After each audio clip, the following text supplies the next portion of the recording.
ഇരുട്ടമിട്ട് പോലെ പൊട്ടിയ നടുക്കവുമായി കുറുപ്പ് നിന്നു, കണ്ണിമ ചിമ്മാതെ. കുറുപ്പിന്റെ കണ്ണുകളിൽ നിന്ന് കണ്ണുകൾ പറിക്കാതെ രാഘവനും. അവൻ പറഞ്ഞ വാക്കുകൾ കേട്ട് കുറുപ്പിന്റെ ചെവികൾ കൊട്ടിയടയ്ക്കപ്പെട്ടു. ഉള്ളംകാലിൽ നിന്ന് ഉച്ചിയിലേക്കൊരു പെരുപ്പ് അരിച്ചു കയറി. ഇവൻ എന്തിനുള്ള ഒരുക്കമാണ്? വെറും ഒരു സൗഹൃദ സന്ദർശനത്തിന് വന്നതല്ലെന്ന് തീർച്ച. അങ്ങനെ പതിവില്ല. പ്രത്യക്ഷത്തിൽ വിരോധഭാവം ഒന്നുമില്ലെങ്കിലും അങ്ങോട്ടും ഇങ്ങോട്ടും പോകാറില്ല, ഇങ്ങോട്ട് വരാറുമില്ല. കുറുപ്പിന്റെ കൈ പൊള്ളാൻ തുടങ്ങിയിരുന്നു. തിളപ്പിച്ച എണ്ണപാത്രം നിലത്ത് വെച്ചു. രാഘവന് കാര്യം മനസ്സിലാവുകയും ചെയ്തു. തന്നോടുള്ള കോപം തീർക്കാൻ തന്റെ മൂർത്തിയെ ഇയാൾ പീഡിപ്പിച്ചേക്കുമെന്ന് ഊഹിച്ചിരുന്നു. അത് ഇത്രയും ക്രൂരമായിരിക്കുമെന്ന് ആലോചിച്ചതേയില്ല. തിളപ്പിച്ച എണ്ണ ഒഴിച്ച് ചാത്തൻ സ്വാമിയുടെ ശരീരം പൊള്ളിക്കാനായിരുന്നു പരിപാടി. ഏതായാലും താൻ തക്ക സമയത്ത് തന്നെയാണ് എത്തിയത്. കുറുപ്പ് വല്ലാത്ത പരിങ്ങളിൽ തന്നെ ആയിരുന്നു. ആശ്രിതന്മാരിൽ ഒറ്റയൊരുത്തൻ സമീപത്തില്ല. ഉള്ളപ്പോൾ എല്ലാവരുമുണ്ട്, ഒരത്യാവശ്യമുണ്ടായപ്പോ ഒരുത്തനുമില്ല. എന്തൊരു നോട്ടമാണ് ഇവന്റെ! രാഘവന്റെ കണ്ണുകളിൽ നിന്ന് തീപ്പൊരികളാണോ ചിതറുന്നത്? വന്നു കയറിയ നിമിഷം മുതൽ തന്റെ മുഖത്തു നിന്ന് അവന്റെ കണ്ണുകൾ പറിച്ചിട്ടേയില്ല. ആ നോട്ടം നേരിടാൻ ഒരു അസ്വസ്ഥത. പറഞ്ഞത് കേട്ടില്ലേ കുറുപ്പേ? എന്റെ അമ്മാവന് കഴിയാതെ പോയൊരു ചെറിയ കാര്യം സാധിച്ചു മടങ്ങാനാണ് ഞാൻ വന്നത്. കുറുപ്പ് നടുങ്ങി. അത് കാര്യം എന്തെന്ന് അറിഞ്ഞിട്ടല്ല, ധിക്കാരപൂർവമുള്ള അവന്റെ സംസാരം കേട്ടിട്ട്. ബഹുമാന ലേശമില്ലാത്ത സംബോധന. എടശ്ശേരി തറവാട്ടിലെ ഒരംഗത്തിൽ നിന്ന് ഒരിക്കലും പ്രതീക്ഷിക്കാത്തത് അതാണ്. വേലുവിനെയും മറ്റും ആ കാര്യത്തിൽ സ്തുതിക്കുക തന്നെ വേണം. വിരോധം തോന്നുന്ന ഒരു കാര്യമാണ് പറയുന്നതെങ്കിൽ പോലും എത്രയും സൗമ്യമായേ അയാൾ മറുപടി പറയാറുള്ളൂ. ഇവൻ രാഘവൻ ആ തറവാട്ടിലെ ഒരു അംഗം തന്നെയോ? അച്ഛന്റെ പ്രായമുള്ള തന്റെ മുഖത്ത് നോക്കി വിളിച്ചത് കേട്ടില്ലേ? സമപ്രായക്കാരനെ സംബോധന ചെയ്യുന്നതിലും നികൃഷ്ടമായി. എന്താണ് കുറുപ്പേ കുന്തം വിഴുങ്ങിയതുപോലെ നിന്നും മെഴിക്കുന്നത്? കാര്യം എന്താണെങ്കിലും ചോദിച്ചുകൂടെ? ഉമ്മർത്ത് നിന്ന് അപരിചിതമായ ഒരു ശബ്ദം ഉയർന്നു കേട്ടപ്പോൾ തറവാട്ടിലെ അംഗങ്ങളുടെ മെഴികൾ വാതിൽപ്പുറങ്ങളിൽ തെളിഞ്ഞു. അടുക്കളയിൽ നിന്ന് മാധവിക്കുട്ടി വാതിലിന്റെ പിന്നിലെത്തിയിരുന്നു. കാര്യം എന്താണെന്ന് വെച്ചാ നീ ഒന്ന് പതുക്കെ പറ രാഘവ. എന്നോട് പറയാനുള്ളതാണെങ്കിൽ നീ എന്തിനാ നാട്ടുകാരോട് പറയുന്നത്? കുറുപ്പിന്റെ കണ്ണുകൾ പരിഭ്രമത്തോടെ തറവാടിന്റെ അതിരുകളിൽ പരതി. ആരെങ്കിലും ഇങ്ങോട്ട് ശ്രദ്ധിക്കുന്നുണ്ടോ? വലിയ വീട്ടിലെ ഉമ്മറത്ത് നിന്ന് ഇന്നോളം അവസരങ്ങൾ ഉയർന്നിട്ടില്ല. പുറത്തുനിന്ന് ഒരാൾ ആ ഉമ്മറത്ത് വന്ന് ഒച്ചയെടുത്ത് സംസാരിക്കുക എന്ന് പറഞ്ഞാൽ അഭിമാനക്ഷതമാണെന്ന് അർത്ഥം. വലിയ വീട്ടിൽ കുറിപ്പിന്റെ ആ പരിഭ്രമം രാഘവൻ ശരിക്കും ആസ്വദിച്ചു. ഒന്ന് കയറിയിരിക്കാൻ പറയാനുള്ള സന്മനസ് പോലും അയാൾ കാട്ടിയില്ല. ഒന്നുമല്ലെങ്കിലും ഇടശ്ശേരി തറവാടിന്റെ കാരണവരാണ് മുറ്റത്ത് വന്നു നിൽക്കുന്നു എന്നതെങ്കിലും തന്നെ കണ്ട പരിഭ്രമമാണെന്ന് അറിയാഞ്ഞിട്ടല്ല. താൻ വന്നത് എന്തിനാണെന്ന് അറിയുമ്പോൾ പരിഭ്രമം ചിലപ്പോൾ ചിത്തഭ്രമത്തിന് വഴിമാറിയെന്ന് വരും. ഹൃദയസ്തംഭനം ഇല്ല, വലിയ വീട്ടിൽ കുറിപ്പിന് അതുണ്ടാകില്ല. രാഘവൻ സ്വയം ഒന്ന് പുഞ്ചിരിച്ചു. പിന്നെ മുണ്ടും മടക്കി കുത്തി ഉമ്മറത്തേക്ക് കയറി. അറിയാതെ ഒരു ചുവട് പിന്നോട്ട് നീങ്ങിപ്പോയി കുറുപ്പ്. ഇവൻ എന്തിന്റെ പുറപ്പാടാ? എവിടെ കുറുപ്പേ? നിങ്ങളുടെ മരുമകൾ ഭാമ എവിടെ? ഞാൻ എത്തിയത് അവളെ ഒന്ന് കാണാനാണ്. രാഘവൻ ഉമ്മറത്ത് നിന്ന് തുറന്നു കിടന്ന ഒരു വാതിലിന് നേരെ നീങ്ങുകയാണ്. വലിയ വീട്ടിൽ കുറുപ്പ് വലുതായെന്ന് നടുങ്ങി. ഭാമയെ കാണാനോ? ഇവനെന്തിന് ഭാമയെ കാണണം? നാട് നീളെ നടന്നു കണ്ട് ഇന്ത്യാനികളെയൊക്കെ കാണും പോലെ തോന്നുമ്പോ കയറി വന്ന് കാണാനുള്ളതാണോ തന്റെ മരുമകൾ? ഇവൻ എന്ത് വിചാരിച്ചു? കോപം കൊണ്ട് കുറുപ്പിന്റെ ശരീരത്തിലെ രോമകൂപങ്ങൾ എഴുന്നേറ്റ് നിന്നു. എന്തോ പുലഭ്യം പറയാൻ നാവിൻ തുമ്പിൽ അണഞ്ഞത് പുറത്തേക്ക് എഴുന്നള്ളാത്തത് ആരുടെയോ ഭാഗ്യം. നിന്ന് വിറയ്ക്കാനല്ലാതെ കുറുപ്പിനപ്പോൾ ഒന്നും കഴിയുമായിരുന്നില്ല. അതെ, ഭാമയെ കാണാൻ തന്നെയാണ് ഞാൻ വന്നത്. വന്ന കാര്യം സാധിക്കാതെ മടങ്ങിപ്പോകാൻ കഴിയില്ലല്ലോ എനിക്ക്. എടശ്ശേരി മാന്ത്രികൻ വിജയിക്കാതെ പോകുന്ന ഒരു സംഗതിയുമില്ലെന്ന് കുറുപ്പിനും അറിവുള്ളതല്ലേ? രാഘവൻ പ്രത്യേകിച്ച് ഒന്നും തന്നെ ഇല്ലെന്ന മട്ടിൽ വലിയ വീട്ടിൽ തറവാടിന്റെ അകത്തളത്തിലേക്ക് കടക്കുകയാണ്. കുറുപ്പിന്റെ ഹൃദയം ഒന്ന് പിടഞ്ഞു. അകത്തളങ്ങളിൽ ഒളിഞ്ഞു നിന്നിരുന്ന കണ്ണുകളിലും ഭീതിയുടെ നിഴലാട്ടം കണ്ടു. കയറി വരുന്നത് ശത്രുവാണ്.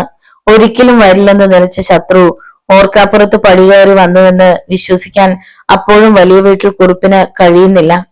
മുറിയിലേക്ക് കയറും മുമ്പ് തിരിഞ്ഞു നിന്ന് രാഘവൻ ഒരിക്കൽ കൂടി പറഞ്ഞു, ആഗ്രഹമുണ്ടായിരുന്നിട്ടും അത് സ്വയം അടക്കിക്കൊണ്ട് ഇവിടേക്ക് വരാനോ ആരെയും എതിർക്കാനോ മുതിരാത്ത അമ്മാവന്റെ മരുമകനാണ് ഞാൻ.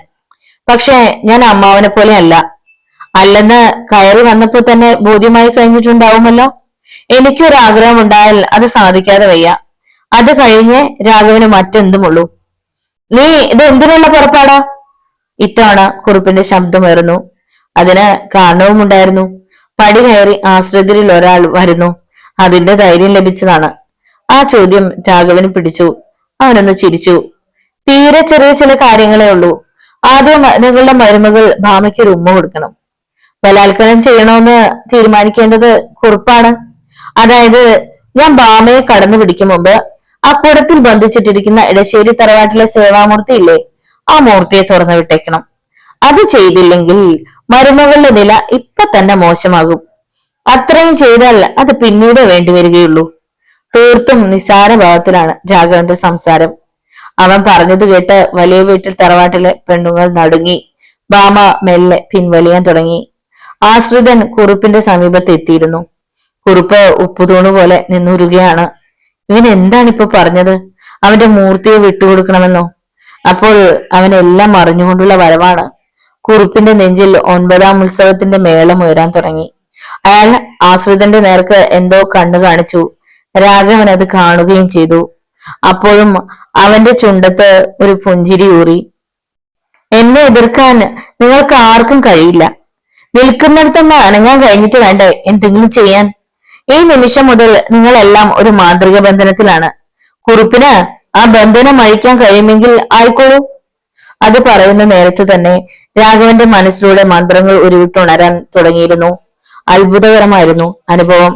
വലിയ വീട്ടിൽ തറവാട്ടിൽ അപ്പോൾ ഉണ്ടായിരുന്ന എല്ലാ അംഗങ്ങളും ഭൂമിയിൽ ഉറച്ചതുപോലെ നിന്നിടത്ത് നിന്ന് അനങ്ങാൻ കഴിയാതെ നിശ്ചലം നിന്നുപോയി. പിന്നോട്ട് ചുവടുവെച്ച് തുടങ്ങിയ ഭാമയ്ക്കും പിന്നീട് ഒരു പാദം കൂടി ചലിപ്പിക്കാൻ കഴിഞ്ഞില്ല. രാഘവന്റെ ചുണ്ടത്തെ പുഞ്ചിരി മെല്ലെ മെല്ലെ മായുന്നു. ശുഭ്രാകാശ വിധാനത്തിലേക്ക് കയറി വരുന്ന കാർമേഘ പടലങ്ങൾ പോലെ അവന്റെ മുഖത്ത് ഗൗരവം വന്ന് നിറയാൻ തുടങ്ങി. രാഘവൻ മുറിക്കുള്ളിലേക്ക് കയറി. അവന്റെ മിഴികൾ ഭാമ എന്ന സുന്ദരിയെ ചൂഴ്ന്നു നിന്നു. ഒട്ടും തിരക്കുകൂട്ടാതെ അവൻ അവൾക്കരികിലേക്ക് നടന്നു ചെല്ലുന്നത് വലിയ വീട്ടിൽ കുറുപ്പ് ഭീകരമായൊരു നടുക്കത്തോടെ കണ്ടു. മുന്നോട്ട് കുതിക്കാനാഞ്ഞ മട്ടിൽ ആശ്രിതൻ നിശ്ചലനായിരിക്കുന്നു. കണ്ണുകളല്ലാതെ മറ്റെല്ലാ അവയവങ്ങളും ഓരോരുത്തർക്കും ചലനരഹിതമായിരിക്കുന്നു. മൂർത്തി മന്ത്രത്തിന് പുറമെ പഠിച്ചത് അത്രയും തന്റെ ചൊൽപ്പടിക്ക് വന്നിരിക്കുന്നതായി രാഘവൻ ആഹ്ലാദിച്ചു. അരുതെന്ന് അപേക്ഷിക്കുകയല്ല കുറുപ്പിന്റെ മിഴികളെന്ന് രാഘവൻ അപ്പോഴും തിരിച്ചറിഞ്ഞു. അവിടെ പകയാണ് കത്തി കാണുന്നത്. ഇയാളുടെ ഈ ഭാവമാണ് തനിക്കിഷ്ടം. ഇവിടെ വെച്ച് ഇയാളെ ഒരു പാഠം പഠിപ്പിച്ചില്ലെങ്കിൽ ഭാവിയിൽ അത് തനിക്ക് വലിയ ദോഷം ചെയ്യും.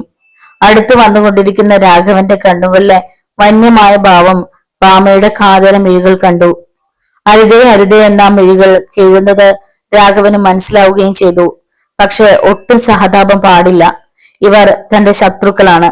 ശത്രുക്കളോട് മനസ്സലിവ് പാടില്ല. ഭാമയ്ക്ക് ഓടി രക്ഷപ്പെടണമെന്നുണ്ടായിരുന്നു. പക്ഷെ കാലുകൾ ചലിക്കുന്നില്ലല്ലോ.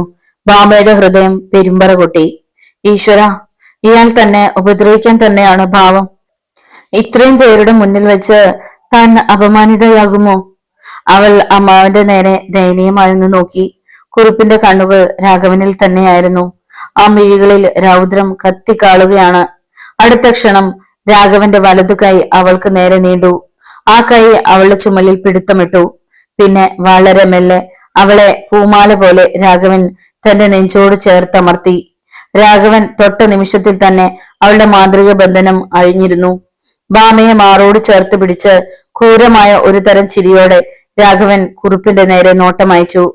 കുറുപ്പേ, മരുമകളെയാണോ നിങ്ങൾക്ക് വേണ്ടത്, അതോ ഇടശ്ശേരി തറവാടിന്റെ ഉപാസനാമൂർത്തിയെയോ? കുറുപ്പിന്റെ മറുപടിക്കായി രാഘവൻ ഒരു നിമിഷം കാത്തു. വലിയ വീട്ടിൽ കുറുപ്പിന്റെ വിഹുലതയാർന്ന മിഴികൾ തറവാട്ടിലെ ഓരോ അംഗങ്ങളുടെ നേരെയും നീണ്ടു ചെന്നു. ഭീഷണമായ ഒരു ചിരിയും ചുണ്ടിൽ ഒളിപ്പിച്ച് മരുമകളെയും അടക്കി പിടിച്ചു നിൽക്കുകയാണ് രാഘവൻ. അവൾക്കൊന്ന് കുതറാൻ പോലും കഴിയുന്നില്ല. എന്ത് തീരുമാനിച്ചു കുറുപ്പേ?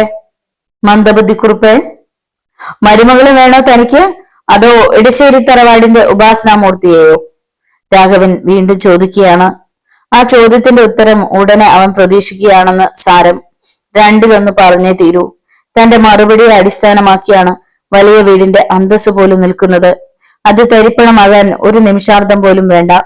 ഇവിടെ താൻ കടുകുമണിയേക്കാൾ ചെറുതായി പോവുകയാണെന്ന് കുറുപ്പിന് തോന്നി. രാഘവ, നീ അവളെ ഉപദ്രവിക്കരുത്. നിന്റെ ഉപാസനാമൂർത്തിയെ ഞാൻ ഇന്ന് തന്നെ മോചിപ്പിച്ചേക്കാം. അതിന്റെ പേരിൽ ഇനി നീ ഒരു പ്രശ്നം ഉണ്ടാക്കരുത്. എനിക്ക് നീ വൈകുന്നേരം വരെ സമയം തരണം. തീരെ തളർന്ന ശബ്ദമായിരുന്നു കുറുപ്പിന്റേത്. ഇതുപോലെ ആരുടെ മുന്നിലും താഴ്ന്ന് സംസാരിക്കേണ്ട ഗതികേട് ഉണ്ടായിട്ടില്ല. കുറുപ്പിന്റെ മുഖം കുനിഞ്ഞു പോയിരിക്കുന്നു. രാഘവന്റെ കൈകൾ പെട്ടെന്ന് അയഞ്ഞു. പക്ഷേ അവളിൽ നിന്ന് പിടിവിട്ടില്ല. അവൻ കുറുപ്പിന്റെ മുഖത്തേക്ക് തുറച്ചു നോക്കി. വെറും ഒരു രക്ഷപ്പെടലിനു വേണ്ടിയാണെങ്കിൽ കുറുപ്പെ സൂക്ഷിച്ചോണം. ഇപ്പോൾ ഇവിടെ ഞാൻ വിടുന്നു, സന്ധ്യ വരെ കാക്കും. പക്ഷെ അത് കഴിഞ്ഞ് ഒരു വിനാഴിക ഞാൻ കാത്തിരിക്കില്ല. ഇടശ്ശേരി തറവാട്ടിൽ ഇതുവരെ നിങ്ങൾ കണ്ടിട്ടുള്ള മാതൃകന്മാരെ പോലെയല്ല ഞാൻ എന്ന കാര്യം മറക്കരുത്. രാഘവന് വാക്കൊന്നേയുള്ളൂ. രാഘവൻ തീരുമാനിച്ചാൽ അതിന് എള്ളിട മാറ്റമുണ്ടാവുകയില്ല. കുറുപ്പ് തലകുലുക്കി. ആളാകെ പരിക്ഷീണനായിരിക്കുന്നുവെന്ന് അവനും തോന്നി. അപ്പോൾ മരുമകള് വേണം അല്ലേ? അവൻ ചിരിച്ചു. ഇതാ കൊണ്ടുപോയിക്കോളൂ. കരവലയത്തിൽ നിന്ന് അയച്ച് അവളുടെ ഇരു കവിളുകളിലും പിടിച്ച് തന്റെ മുഖം താഴ്ത്തി അവളെ ചുവന്നു തൊടുത്ത ചുണ്ടുകളിൽ ഒരു ചുംബനവും കൂടി നൽകിയിട്ട് അവൻ അവളെ മോചിപ്പിച്ചുള്ളൂ. വലിയ വീട്ടിലെ സർവരും വല്ലാതായി. അവൾ പൊട്ടിക്കരഞ്ഞുകൊണ്ട് അകത്തേക്ക് കുതിച്ചു. കുറുപ്പ് മുഖമുയർത്തിയതേയില്ല. റോസാപ്പൂ കൈ കിട്ടിയാൽ ഒന്ന് വാസനിക്കാതെ എറിഞ്ഞു കളയുന്നത് ആരാണ് കുറുപ്പെ? ഇതും രാഘവന്റെ ഒരു മുന്നറിയിപ്പാണെന്ന് കരുതിയാ മതി. ഇതിനപ്പുറവും രാഘവന് നിങ്ങളുടെയൊക്കെ മുന്നിൽ വെച്ച് സാധിക്കാൻ മടിയൊന്നുമില്ലെന്നും അറിഞ്ഞിരിക്കുന്നത് നന്ന്. എന്നോട് പറഞ്ഞ വാക്കിന് എന്തെങ്കിലും മാറ്റം ഉണ്ടായാൽ. അവൻ വാചകം പൂർത്തിയാക്കിയില്ല. വളരെ സാവധാനം കോലായിൽ നിന്ന് പുറത്തിറങ്ങി. പിന്നെ തിരിഞ്ഞു നോക്കാതെ പടിപ്പുര ഇറങ്ങി നടന്നു. കൂസലില്ലാതെ ഇറങ്ങിപ്പോകുന്ന രാഘവനെ പിന്തുടരുകയായിരുന്നു അവരുടെ കണ്ണുകൾ. ഓരോ ഹൃദയത്തിലേക്കും ഓരോ കുടന്ന തീ വാരി എറിഞ്ഞിട്ടാണ് അവൻ പോയിരിക്കുന്നത്. ആ ഇടശ്ശേരി തറവാട്ടിൽ പിറന്ന സന്തതിയാ രാഘവൻ. അവനോടൊന്നിനും പോകണ്ട. അവന്റെ കാരണവന്മാർക്ക് വകതിരിവുണ്ടായിരുന്നു. ഇവനില്ലാത്തതും അതുമാത്രമാണ്. അവനെ പിണക്കുകയും വേണ്ട, ഇണക്കുകയും വേണ്ട. അത് പറഞ്ഞ് അവരുടെ നേരെ കുറുപ്പ് രൂക്ഷമായെന്ന് നോക്കി. കുറുപ്പ് ഉമ്മറത്തെ ചാരുകസേരയിലേക്ക് വന്നു വീഴുകയായിരുന്നു. നെറ്റിയിൽ കിനിഞ്ഞ വിയർപ്പ് രണ്ടാം മുണ്ട് ഉയർത്തി തുടച്ചു. രാഘവൻ ഇത് എങ്ങനെ അറിഞ്ഞു എന്നതാണ് അത്ഭുതം.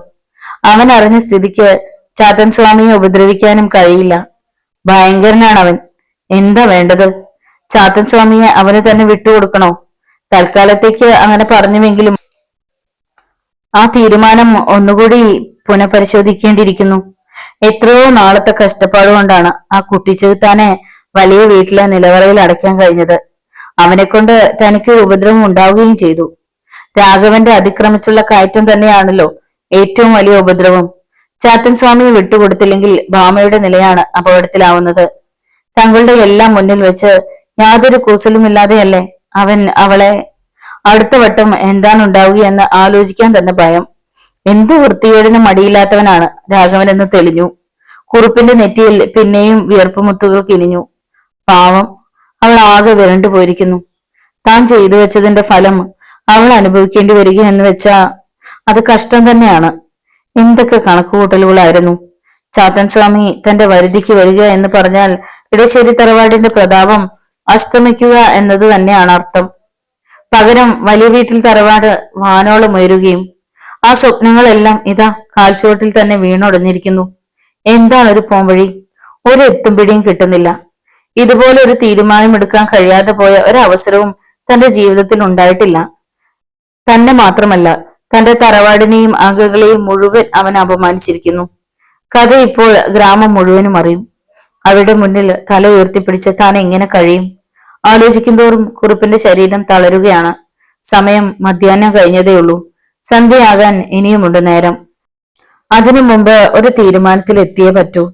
ചാത്തൻ സ്വാമിയെ മോചിപ്പിച്ചു കഴിഞ്ഞാൽ വീണ്ടും തനിക്ക് അങ്ങനെയൊന്നും സാധിക്കാൻ കഴിയില്ല. മാത്രമോ, മോചനം നേടുന്ന മൂർത്തി തനിക്കെതിരെ തിരിഞ്ഞെന്ന് വരും. ചെകുത്താനും കടലിനും നടുവിൽപ്പെട്ടതുപോലെയായി കുറുപ്പിന്റെ നില.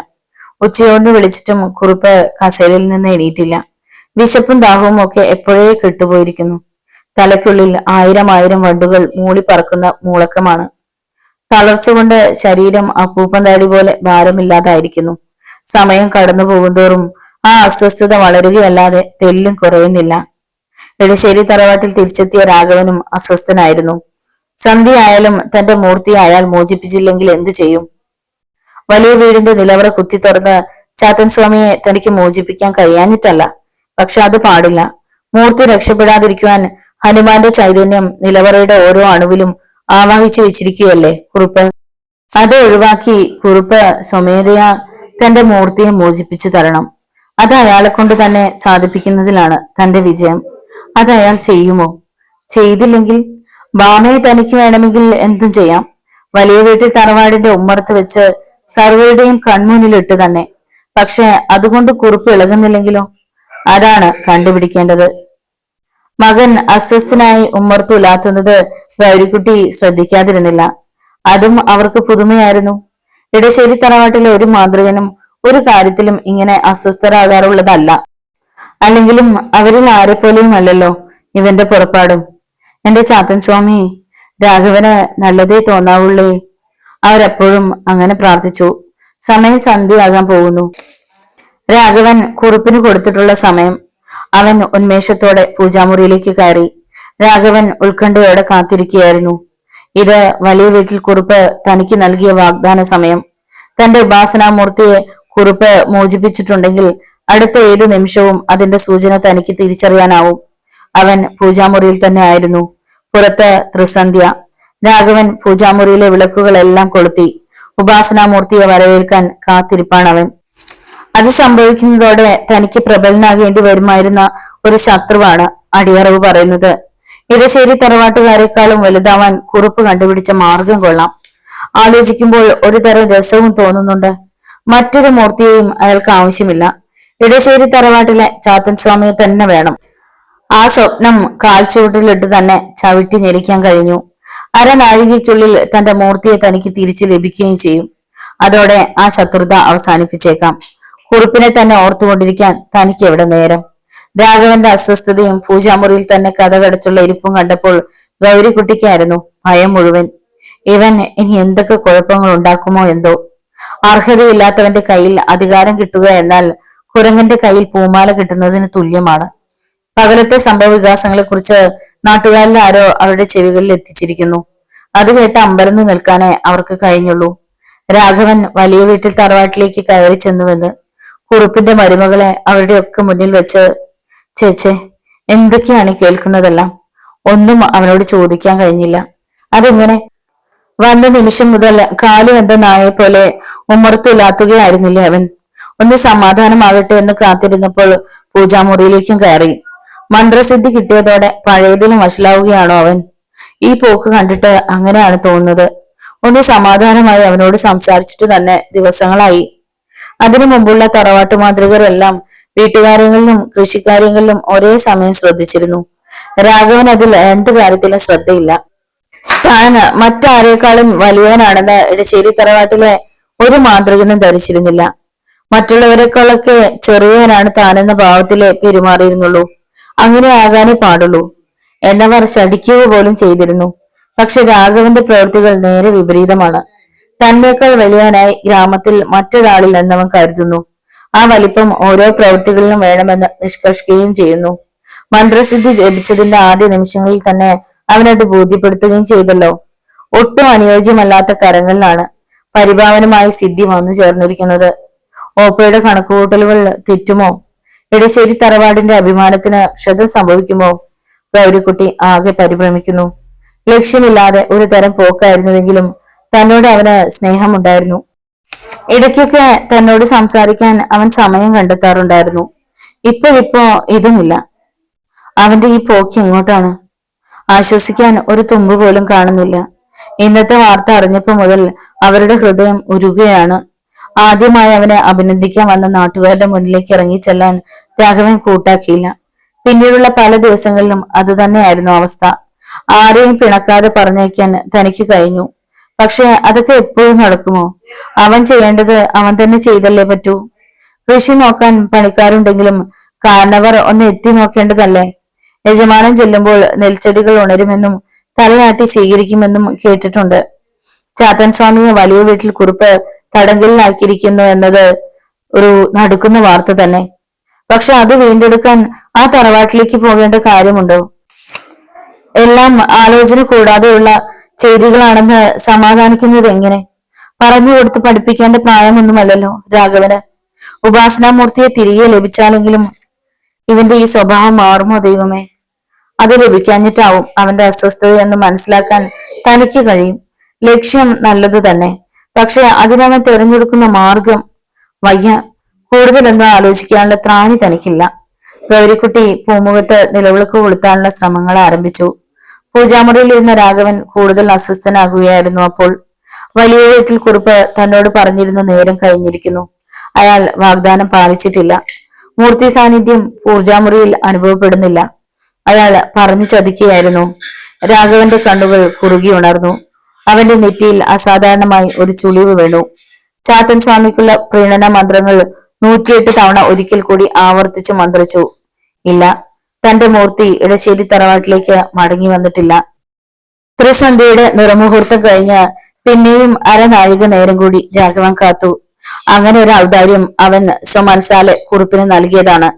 അതിന്റെ ആവശ്യമൊന്നുമില്ലാത്തതാണ്. കാരണം ഒരു മാന്ത്രികന്റെ വാക്കുകൾ നാഴികയ്ക്ക് നാഴിക തെറ്റുക പതിവുള്ളതല്ല. കുറിപ്പ് അതും ചെയ്തിരിക്കുന്നു.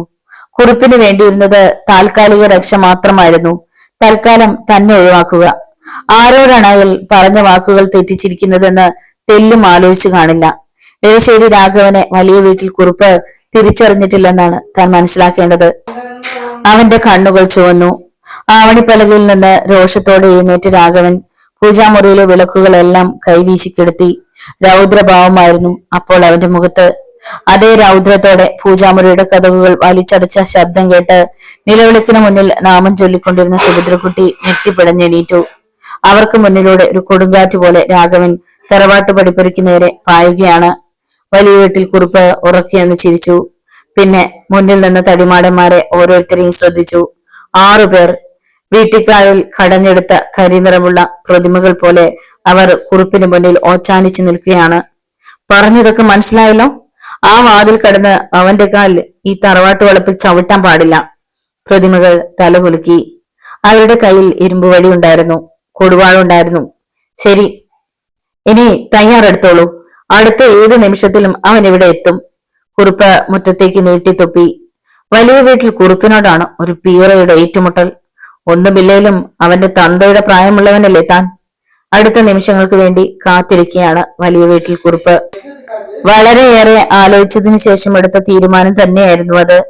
ഒരു മുഴുവൻ പകലിന്റെ ആലോചന, ഉച്ചയോടുപോലും ഉപേക്ഷിച്ചുകൊണ്ടുള്ള തീവ്ര ചിന്ത. തീരെ ചെറിയ കാര്യമേ തീരുമാനിക്കാനുണ്ടായിരുന്നുള്ളൂ. ചാത്തൻ സ്വാമിയെ ഇടശ്ശേരിക്ക് വിട്ടുകൊടുക്കണോ വേണ്ടയോ എന്ന് മാത്രം. ഒടുവിൽ ആ കുരുട്ടുബുദ്ധിയിൽ തെളിഞ്ഞ തീരുമാനം വേണ്ട എന്ന് തന്നെയായിരുന്നു. അപ്പോൾ വരുന്നു മറ്റൊരു പ്രശ്നം. പറഞ്ഞ സമയത്ത് അത് ചെയ്തില്ലെങ്കിൽ രാഘവൻ ചെകുത്താനെ പോലെ വീണ്ടും ഇവിടേക്ക് കയറി വരില്ലേ? അതിനുള്ള പ്രതിവിധിയും പെട്ടെന്ന് കണ്ടുപിടിച്ചു. പിന്നെ വൈകിയില്ല. കുറിപ്പ് കാര്യസ്ഥനെ അടുത്ത് വിളിച്ചു പറഞ്ഞു. 10-15 നിമിഷം അവന്റെ ചെവിയിലേക്കാണ് കാര്യങ്ങൾ ഓതിയത്. ഒടുവിൽ ആജ്ഞ പോലെ ഒരു മുന്നറിയിപ്പും. 5 മണിക്ക് മുമ്പ് എല്ലാ അവന്മാരെയും ഇവിടെ എത്തിച്ചേക്കണം. 1 നിമിഷം വൈകിയാൽ കൂടുതൽ പറയണ്ടല്ലോ. ഉവേ, കാര്യസ്ഥൻ വളഞ്ഞുകൂടി നിന്ന് ആജ്ഞ ശിരസാ വഹിച്ചു. കുറിപ്പിന്റെ ആജ്ഞ അനുസരിച്ചില്ലെങ്കിൽ എന്താണ് ഉണ്ടാവുകയെന്ന് അയാൾക്ക് നല്ലോണം അറിയാം. ഇപ്പോൾ തന്നെ ഏൽപ്പിച്ചിരിക്കുന്ന ഉത്തരവാദിത്തത്തെ കുറിച്ച് ഓർത്ത് അയാൾ ഉത്കടമായി ഞെട്ടുകയും ചെയ്തു. പക്ഷെ അത് പുറത്ത് പ്രകടിപ്പിക്കാനാവില്ല. ഇത്രയും ക്രൂരമായ ഒരു തീരുമാനമെടുക്കാൻ കുറിപ്പ് മുതിരുമെന്ന് കാര്യസ്ഥൻ വാസുപിള്ള തെല്ലും കരുതിയിരുന്നില്ല. അവന്റെ പേര് കേൾക്കുമ്പോൾ തന്നെ ഉള്ളംകാലിൽ നിന്ന് ഉച്ചിയിലേക്കൊരു തരിതിരിപ്പ അരിച്ചു കയറും. ഈ കരയിലെന്നല്ല, അയൽനാടുകളിലെയും അറിയപ്പെടുന്ന ഒരു പ്രോക്രിയാണ് മിന്നൽ താങ്കൻ. വാസുകുറിപ്പ് അപ്പോൾ തന്നെ ഒരുങ്ങിയിറങ്ങി. കുറിപ്പ് കുറെ പണവും അവനെ ഏൽപ്പിച്ചു. അത് തങ്കനെയും കൂട്ടുകാരെയും സന്തോഷിപ്പിക്കാനും സൽക്കരിക്കാനുമാണ്. ആ സൽക്കാരത്തിന്റെ ചൂടുപോലിരിക്കും അവന്റെ ചെയ്തികളുടെ ചൂടും. താൻ ഏൽപ്പിക്കുന്ന കാര്യം അതിൻ്റെതായ ഗൗരവത്തിൽ സാധിച്ചു കിട്ടിയാൽ തങ്കന് വേറെയും സമ്മാനങ്ങൾ നൽകണം. അതിനും കുറിപ്പിന് മടിയൊന്നുമില്ല. തന്റെ കാര്യസാധ്യത്തിന് വേണ്ടി എന്ത് വില കൊടുക്കാനും കുറിപ്പ് തയ്യാറായിരുന്നു. മുട്ടാളന്മാരെ നേരിടാൻ ഈ മുട്ടാളന്മാരെ കൊണ്ടേ പറ്റൂ.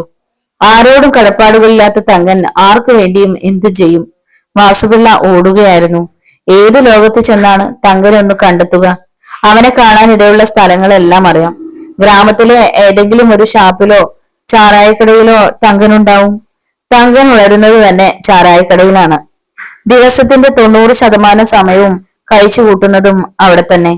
ഒരു ഷാപ്പിലും അവന് പണം കൊടുക്കേണ്ടതില്ല. ആരും ചോദിക്കുകയുമില്ല. അങ്ങനെ ആരെങ്കിലും ചോദിച്ചാൽ ആ സ്ഥാപനം അടുത്ത ക്ഷണം അവിടെ നിന്ന് അപ്രത്യക്ഷമാകും. പണിയൊന്നുമില്ലെങ്കിലും തങ്കന് പണം കിട്ടും. വലിയ പണക്കാർ അവനെ തേടി വന്ന് പണം കൊടുക്കുകയാണ് പതിവ്. കാരണം അവനെ കൊണ്ട് ഉപകാരമില്ലാത്ത ഒറ്റ പണക്കാരും ഗ്രാമത്തിലില്ല. കൊല്ലോ കൊലയോ തങ്കന് കേവലം വിനോദം മാത്രം. ആർക്കു വേണ്ടിയും ആരെയും ഒഴിവാക്കാൻ തങ്കം വേണം. ഗ്രാമത്തിന്റെ ഏതെങ്കിലും മുക്കിൽ ഒരു അനാഥപ്രേതം കിടന്നാൽ ഗ്രാമത്തിന്റെ സിര പോലെ ഒഴുകുന്ന ഇടശ്ശേരിപ്പുഴയിൽ ഒരു നാൾ പ്രേതം ഒഴുകി നടന്നാൽ അപ്പോൾ തീരുമാനിക്കാം അതെങ്ങനെ അവിടെ എത്തിയെന്ന്. മരിച്ചത് ആരാണെന്നേ തിരക്കേണ്ടു. ദിവസത്തിന്റെ മുക്കാൽ പങ്കും ഷാപ്പിലിരിക്കാൻ തോന്നുന്ന തങ്കന്റെ സ്വഭാവവിശേഷത്തിൽ ആഹ്ലാദിക്കുന്ന ഒരു വിഭാഗം ആൾക്കാരും ഗ്രാമത്തിലുണ്ടായിരുന്നു. വല്ലയിടത്തും അടങ്ങിയിരുന്നോളുമല്ലോ. അവൻ ഇറങ്ങി നടക്കാൻ തോന്നാതിരിക്കണേ എന്നാണ് എല്ലാവരുടെയും പ്രാർത്ഥന. ഒന്നും ചെയ്യാനില്ലാത്ത ദിവസം കണ്ണിൽ കാണുന്ന ചെറ്റക്കുഴിലേക്ക് അവൻ കയറി ചെല്ലും. അവന്റെ ആവശ്യം അവിടെ സാധിച്ചിരിക്കും. എതിർപ്പിന്റെ ചെറുവിരലിന് അനക്കാൻ അവിടെ ആരും ഉണ്ടാവില്ല. അത്തരം കാര്യങ്ങൾക്ക് ഒറ്റയ്ക്ക് തങ്കം പോകൂ. ഒറ്റയാനായി നെഞ്ചി മരിച്ചു നടന്നു പോകുന്ന മിന്നൽ തങ്കൻ ഗ്രാമത്തിന്റെ പേടി സ്വപ്നമാണ്.